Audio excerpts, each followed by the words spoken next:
Next in binomial distribution is mode of the binomial distribution. ठीक है, हमारे पास क्या हमें पता होना चाहिए, mode of binomial distribution, mode of binomial distribution. अब मोड से हमारा क्या मतलब होता है, कितना फ्रीक्वेंट, कितना ज़्यादा, कितने टाइम्स जो है वो अकर कर रहा है। सो मोड निकालने के लिए हम number of successes find out करेंगे। ठीक है, which have greater probability than any other, उसकी प्रोबेबिलिटी किसी दूसरे से ज़्यादा ही होगी। मीन्स आप ये कह सकते हो the most probable number of successes, the most probable number of successes is mode of binomial distribution. So the probability of x successes, अगर हम बात करते हैं probability of x successes की, that will be greater than or equal to that of x minus 1 या x plus 1। ठीक है, यानी कि इसकी जो प्रोबेबिलिटी है या वो उससे ग्रेटर होगी या वो उससे इक्वल होगी। अगर हम एक्स सक्सेसेस की बात कर रहे हैं तो वो ग्रेटर देन और इक्वल टू होगी इससे या इससे। ये है हमारा मोड। ठीक है, मीन्स मोड फाइंड आउट करने के लिए हमारे को ये देखना पड़ेगा कि नंबर ऑफ सक्सेसेस क्या है, means most probable number of successes. ठीक है, जो ये मैंने आपको बताई है। इसका क्या मतलब हुआ, इसका मतलब ये हुआ कि अब x माइनस 1 है तो x माइनस 1 को हम कैसे लिख सकते हैं, n x minus 1 p raise to power x minus 1 times है ना x minus 1 q raise to power अब n माइनस x माइनस 1 है ना, यानी कि n minus x plus 1। This will be less than और इक्वल टू nx जो हमारा होता है px q raise to power n minus x. ठीक है, और ये जो होगा वो ग्रेटर देन इक्वल टू होगा किससे, जब हम n x प्लस 1 के लिए निकालेंगे। n x प्लस 1 के लिए निकालेंगे तो this will be p raise to power x plus 1 और q raise to power n minus x plus 1, n minus x plus 1। ठीक है, अगर अब हम इनको सिंप्लीफाई कर लेते हैं, मीन्स देखते हैं कि अगर हम इसको सिंप्लीफाई करेंगे, मतलब लेफ्ट साइड पे राइट साइड पे आप इसको क्रॉस करके भी अगर सिंप्लीफाई करोगे तो आपके पास ये आ जाएगा इधर x divide by n minus x plus 1। ठीक है, q by p less than equal to 1 greater than equal to, इसको सिंप्लीफाई कर लेना, सिंप्लीफाई करके मुझे बताना n minus x plus 1 p by q आएगा। ठीक है, फिर इसको क्योंकि आप ले जा सकते हो दिस इज इक्वल, तो इसको इधर ले जा सकते हो, इसको इधर है तो उसको सिंप्लीफाई कर सकते हो।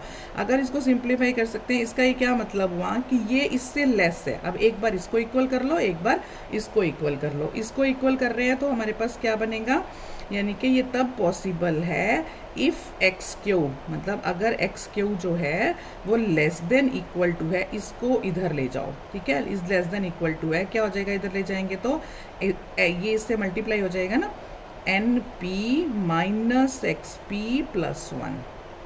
इस p को इससे मल्टीप्लाई करेंगे, उधर ले जाएंगे, इस q को इससे करेंगे, less than equal to sign आएगा दिस। अब एक टर्म ये, इसको इधर ले जाएंगे, इसको इससे मल्टीप्लाई करेंगे तो ये क्या आ जाएगा, and x Q plus P, ये ना एक्स क्यू प्लस क्यू। ठीक है, ये उधर गया और ऊपर क्या बच गया आपके पास, ग्रेटर देन इक्वल टू, ये आपके पास क्या आ जाएगा, n p minus x p.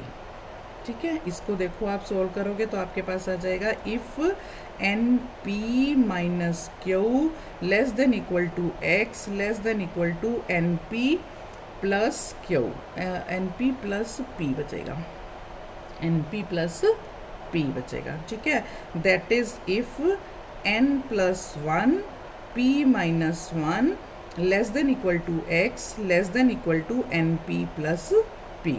ठीक है, ये हमारे पास बचेगा जब हम इसको सोल्व कर लेंगे। अब हम दो केसेस डिस्कस करेंगे जिसमें हम ये कहेंगे कि टू केसेस डिस्कस करेंगे n प्लस 1 इंटू पी के लिए। ठीक है, n प्लस 1 इंटू पी के लिए, अगर ये इंटीजर है, या n इंटू पी के लिए। ठीक है। सो केस पहला अगर हम डिस्कस करेंगे तो क्या बनता है कि अगर ये n+1, केस 1 क्या बना मेरा, केस 1 बनेगा हमारे पास, दो केसेस बनेंगे इसके कि यदि n+1 इंटू पी, ये n+1 into p is equal to k है, ठीक है।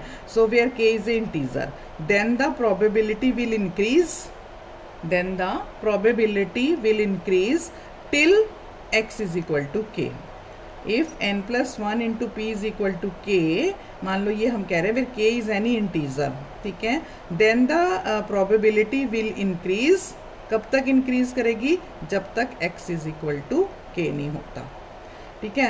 and same is the case for x is equal to k-1, ठीक है, same is the case for x is equal to k-1, ठीक है। लेकिन probability जो है वो k-1 is equal to k रहेगी और उसके बाद ये डिक्रीज होना शुरू हो जाएगी, उसके बाद ये डिक्रीज होना शुरू हो जाएगी। केस 2 क्या है हमारे पास, अगर हम इसी का केस 2 डिस्कस करेंगे कि यदि np जो है this is equal to k plus f, simple ये तो एक इंटीजर बोल दिया हमने कि ये एक इंटीजर ही है, ठीक है, k is any integer.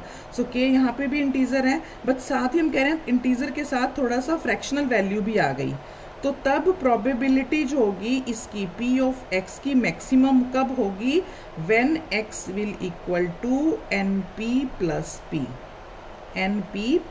p, ठीक है, जो कि np प्लस p जो है वो इंटीजर पार्ट है, this is the integral part. So हम ये कंक्लूड करते हैं जब हम इस डिस्कशन को करते हैं कि mode of binomial distribution is np plus p, ये जो है निकला हमारे पास np plus p। So mode of binomial distribution is np plus p and the integral part of np plus p, ठीक है। मतलब आप सीधा ये कहो कि mode of binomial distribution is np plus p, और you can say mode the integral part, ठीक है, फ्रैक्शनल नहीं, the integral part of np plus p, ठीक है, where n and p are its parameters, where n and p are its parameter. This is about the mode of binomial distribution, ठीक है, कि mode of binomial distribution की probability of x successes अगर हम लेंगे वो ग्रेटर देन और equal to होगी x-1 और x+1 के, यदि हम ऐसे लिखेंगे, यहाँ से हम वैल्यू निकाल लेंगे, ये फैक्टर हमारे पास आएगा which is the mode of the binomial distribution, ठीक है। इसमें हम एक और करेंगे जो हमने इसके बारे में लिखा था, एडिटिव प्रॉपर्टी, ठीक है, additive property of binomial distribution, additive property of binomial distribution, additive property of binomial distribution, ठीक है। अब additive property of binomial distribution क्या है, suppose we are having two random variables, अब हमारे पास दो रैंडम वेरिएबल हैं x और y, ठीक है। x जो है वो भी बाइनोमियल डिस्ट्रीब्यूशन है तो को फॉलो कर रहा है, तो उसके पैरामीटर n1, p1 ले लिए, और y भी बाइनोमियल डिस्ट्रीब्यूशन को फॉलो कर रहा है तो उसके पैरामीटर्स हमने n2 और p2 ले लिए, ठीक है। Now we see that the sum of the random variables x and y, कि अगर हम इनके डिस्ट्रीब्यूशन देखें, किसके डिस्ट्रीब्यूशंस की बात कर रही हूँ, sum of random variables of x and y, तो आपके पास जो मोमेंट जनरेटिंग फंक्शन आएगा mxt का आएगा q1 plus p1 into e⁻t की पावर n1। अगर मैं मोमेंट जनरेटिंग फंक्शन देख रही हूँ y का, this is for x and this is for y, अगर मैं y का देख रही हूँ so this is q2 plus p2 into e⁻t into n2, ठीक है। सो क्योंकि आपको पता है कि x और y इंडिपेंडेंट हैं, x और y इंडिपेंडेंट हैं, तो उनके जो मूवमेंट जनरेटिंग फंक्शंस होंगे mx plus y into t का जो निकलेगा, this is mx of t plus my of t, ठीक है। तो इसको अगर आप इधर इसको फाइंड आउट कर लेते हो तो आपके पास क्या आएगा, Q1 plus P1 into e raise to power T की power N1 right into this is MXT, और दूसरा आपके पास आ जाएगा Q2 plus P2 into e raise to power T की पावर आपके पास आ जाएगा N2, ठीक है, this is N2. So moment generating function of x and moment generating function of y means अगर हमने उसको ऐड कर लिया, मतलब हमने, क्योंकि दोनों इंडिपेंडेंट है तो उसका फार्मूला, इंडिपेंडेंट की प्रॉपर्टी है ना कि अगर मोमेंट जनरेटिंग फंक्शन हम ज्वाइंट का देख रहे हैं तो दिस इज इक्वल टू उनके इंडिविजुअल के बराबर है, उसकी वैल्यूज यहाँ हमने पुट कर ली. अब एक्सप्रेशन हम जो है वो इसकी फॉर्म में एक्सप्रेस नहीं कर सकते क्योंकि दो अलग अलग हैं. मीन्स अगर हम इसकी देखें सो हम इसकी फॉर्म में एक्सप्रेस नहीं कर सकते क्योंकि ये एक ही फॉर्म में होना चाहिए था, Q प्लस P की पावर N की फॉर्म में होना चाहिए था. Means we can't express this function in the form of Q plus P e raise to power T raise to power N. इसके फॉर्म में हम इसको एक्सप्रेस नहीं कर सकते, ठीक है. तो इसका मतलब x plus y is not a binomial variate, is not a binomial variate. तो हम कहेंगे binomial distribution does not possess the additive और रिप्रोडक्टिव प्रॉपर्टी, ठीक है, does not produce the additive और रिप्रोडक्टिव प्रॉपर्टी, क्योंकि तो अलग अलग फैक्टर हो गए ना इंडिपेंडेंट होने की वजह से. इस फॉर्म में क्योंकि हम एक्सप्रेस नहीं कर सकते इसलिए ये x प्लस वाई जो है वो आपके पास जो है बाइनोमियल वेरिएट नहीं है. बाइनोमियल वेरिएट नहीं है तो binomial distribution does not possess the additive और रिप्रोडक्टिव प्रॉपर्टी. हाँ, अगर हम ये एज्यूम करें, if we assume that P1 is equal to P2 is equal to P या Q1 is equal to Q2 is equal to Q, ठीक है. अगर हम ये करें तो आप देखो यहाँ पे अगर हम इनको सेम कर देते हैं तो मेरे पास ये क्या बन जाएगा, फिर आपके पास जो mx plus y into t है वो आपके पास आ जाएगा Q plus P e raise to power T की power N1 Q plus P into e raise to power T की पावर N2. देखो सेम है ना, नीचे दोनों सेम हो गए और पावर N2 है तो आप इनको ज्वाइन कर सकते हो, यानी Q plus P into e raise to power T की power N1 plus N2. In this case binomial variate with parameters. कौन से पैरामीटर्स? पैरामीटर बना N1 plus N2 comma P, N1 plus N2 comma P, तब आप कह सकते हो कि वो बाइनोमियल वेरिएट है, ठीक है. तो अब इसकी डेफिनेशन क्या बनी कि binomial distribution possesses the additive और रिप्रोडक्टिव प्रॉपर्टी, पोजेस करेगा only if the parameters Pi, ठीक है, for each of the R random variables are equal. Only if the parameters Pi, I will vary from 1 to R will be equal. अगर वो equal होंगे तभी जो है हमारे पास वो बाइनोमियल वेरिएट को फॉलो करेगा, ठीक है. तो आप इसको इस तरह से कह सकते हैं कि इफ एक्साइज अगर एक्साइज इंडिपेंडेंट बाइनोमियल वेरिएट्स हैं, ठीक है, एक्साइज जो है तो उनका जो सम है, एडिटिव प्रॉपर्टी कहती है उसका जो सम है, अगर मेरे पास वो R इंडिपेंडेंट बाइनोमियल वेरिएट्स हैं विद पैरामीटर्स, ठीक है, एक्साइज जो है with parameters, then they follow binomial distribution. वो करेंगे बाइनोमियल डिस्ट्रीब्यूशन को follow with their parameters Ni comma P. ये पैरामीटर होंगे उसके, ठीक है, ये पैरामीटर्स होंगे वेयर I will vary from 1 to up to R.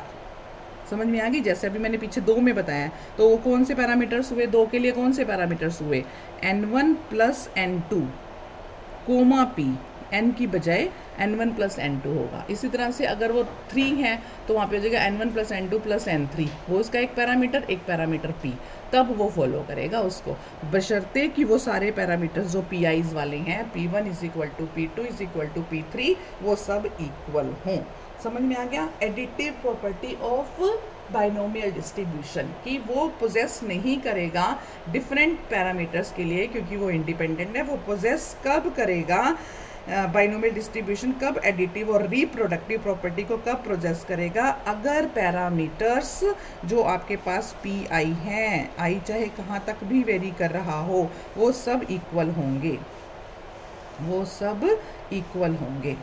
अगर वो सब इक्वल होंगे तभी हम कहेंगे कि हमारा जो एक्सरसाइज है, जो बाइनोमियल डिस्ट्रीब्यूशन है, दैट पोजेस द एडिटिव और reproductive property if the parameters P I, P1, P2, P3 up to PR, each of our independent variables are equal. So this is about the additive property of binomial distribution. ठीक है? So in this lecture we have done about the mode of binomial distribution and additive property of binomial distribution.